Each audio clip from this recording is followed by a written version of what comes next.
வணக்கம். இன்றைக்கி தனியார் சேனலுக்கு ஒன்றுக்கு அமித்ஷா வந்து பேசின அந்த பேச்சு இருக்குல்ல, அதுதான் அதிமுக வட்டாரங்களில் பரபரப்பாக பேசப்படுது. ரெண்டாவது பார்த்திங்கன்னா, எடப்பாடி பழனிசாமி டீம் எல்லாமே மிகப்பெரிய ஒரு அதிர்ச்சி ஆகிட்டே இருக்கிறாங்க. இது வரைக்குமே அதிமுகவிலேருந்து முதலமைச்சர் வேட்பாளர் எடப்பாடி பழனிசாமி அப்படின்னு சொல்லி தான் அமித்ஷா பேசினார். கடந்த முறை வரும்போது கூட எடப்பாடி பழனிசாமி தான் முதலமைச்சர் அப்படின்னு சொன்னார். ஆனால் இன்றைக்கி அவர் வந்து பேட்டியில் வந்து சொல்கிறது வந்து அதிமுகவை சேர்ந்த ஒருத்தர் தான் முதலமைச்சர் அப்படிங்கிற மாதிரி சொல்லிட்டு இருக்காங்க. அப்போ எடப்பாடி பழனிசாமி மேலே நம்பிக்கை அமித்ஷாவுக்கு போயிடுச்சு. எடப்பாடி பழனிசாமியை நம்ப வேண்டியதில்லை. எடப்பாடி பழனிசாமியை தவிர்த்துட்டு அதிமுகவுக்குள்ளே வேற ஒரு தலைமையை கொண்டு வரதுக்கான முயற்சி நடக்குது அப்படிங்கிறது தெளிவாக இதுலேருந்து புரியுது. அமித்ஷா வந்து ஏன் எடப்பாடி பழனிசாமி தான் முதலமைச்சர் அப்படிங்கிறத சொல்லலை, அதிமுக ஆட்சி அப்படிங்கிறதையும் சொல்ல மாட்டேங்கிறாரு, கூட்டணி ஆட்சின்னு சொல்கிறாரு. அதிமுகவை சேர்ந்த ஒருவர் தான் முதலமைச்சர் அப்படின்னு சொல்கிறாரு. அப்படி பார்த்தா யாருக்கு வேணால் அந்த வாய்ப்பு இருக்குது அப்படின்னு பார்த்தீங்கன்னா, வேலுமணி கொடுக்கறதுக்கு வாய்ப்புகள் அதிகமாக இருக்குது. ஏன்னா ஆர்எஸ்எஸ் வந்து என்ன சொல்லுதோ அதை தான் பாஜக மேலிடம் செய்யும். ஆர்எஸ்எஸோட நூற்றாண்டு விழாவில் வேலுமணி போய் கலந்துருக்கிறாரு. ஆனாலும் எடப்பாடி பழனிசாமி செய்தியாளர்களை சந்திக்கும் போது பார்த்திங்கன்னா, எடப்பாடி பழனிசாமி அவர் கூடயே இருக்கிறார். வேலுமணி எஸ்பி வேலுமணி கூடயே இருக்கிறார். ஆனாலும் பார்த்தீங்கன்னா, இன்றைக்கி அமித்ஷா பேசின இந்த பேச்சு இருக்குல்ல, எடப்பாடி பழனிசாமிக்கு முதலமைச்சர் ஆகிறதுக்கான வாய்ப்பு குறைஞ்சிருச்சு. எடப்பாடி பழனிசாமியை அமித்ஷா பாஜக மேலிடம் நம்ப தயாராக இல்லை. இது அண்ணாமலை ஏற்கனவே சொன்ன ஒரு விஷயம்தான். எடப்பாடி பழனிசாமியை நம்பாதீங்க, எடப்பாடி பழனிசாமியை துரோகம் பண்ணுவார் அப்படிங்கிற மாதிரி சொல்லியிருந்தார் பாஜக மேலிடத்தோட. ஆனால் அது இப்போ சாத்தியப்படுது. என்னன்னு கேட்டிங்கன்னா, அமித்ஷாவே வந்து அதிமுகவை சேர்ந்தவர் தான் முதலமைச்சர் அப்படின்னு சொல்லியிருக்காரு. ஏன் எடப்பாடி பழனிசாமி பேரை சொல்லலை? எடப்பாடி பழனிசாமி தான் முதலமைச்சர் அப்படின்னு சொல்லியிருக்கலாம்ல, முதலமைச்சர் வேட்பாளர்னாவது சொல்லியிருக்கலாம்ல.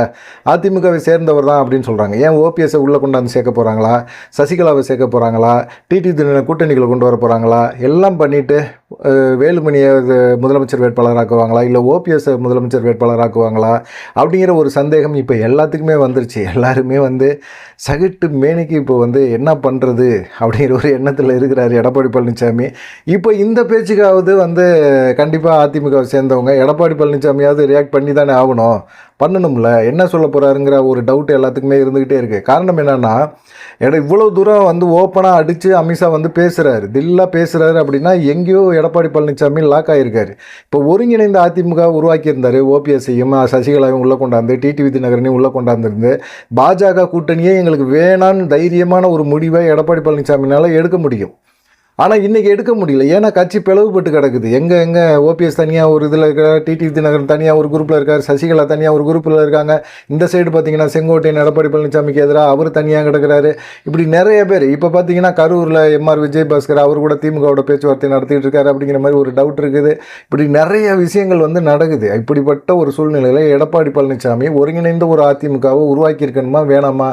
ஒருங்கிணைந்த அதிமுகவே வேணாங்கிறார். அப்போ நீங்கள் பாஜகவோட திமுக விமர்சனம் பண்ணுற மாதிரி இது அண்ணா திமுகவே இல்லை, அமித்ஷா திமுக தான். அமித்ஷா என்ன முடிவு எடுக்கிறாரோ, யார் முதலமைச்சரோ அவர் தான் முதலமைச்சராக முடியும் அப்படிங்கிற ஒரு சூழ்நிலை உருவாகி போச்சுல்ல.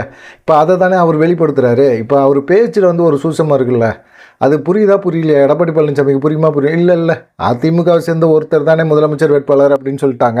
அப்போ நான் தானே முதலமைச்சர் வேட்பாளர், நான் தான் கட்சியில் பொதுச் செயலாளர், நான் தான், என்னையே தான் அவர் சொல்லியிருக்கிறாரு அப்படிங்கிற மாதிரி சும்மா இந்த பிட்டப்லாம் செட்டப் பண்ணி பேசுகிறதெல்லாம் விட்டுட்டு உண்மையான நிலவரத்தையோடு பேச ஆரம்பிங்க. அப்போ தான் நல்லது. ஒருங்கிணைந்த அதிமுக உருவாக்குங்க. பாஜக நமக்கு தேவையில்லை அப்படின்னு முடிவு எடுத்திங்கன்னா தைரியமாக முடிவு எடுக்கலாம். ஒருங்கிணைந்த அதிமுக இருந்துச்சுன்னா தைரியமான ஒரு முடிவை எடப்பாடி பழனிசாமினால எடுக்க முடியும்.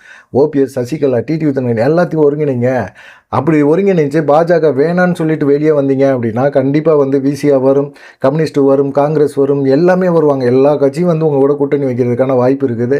எடப்பாடி பழனிசாமி அப்போ வந்து அவர் நினைக்கிறத வந்து சாதிக்க முடியும். இன்றைக்கி பாஜக கையில் வந்து அவர் அடிமையாக கிடக்கிறது வந்து மிகப்பெரிய ஒரு தப்பு அப்படிங்கிற மாதிரி வந்து அதிமுக தொண்டர்கள் கொந்தளிச்சுக்கிட்டு இருக்கிறாங்க.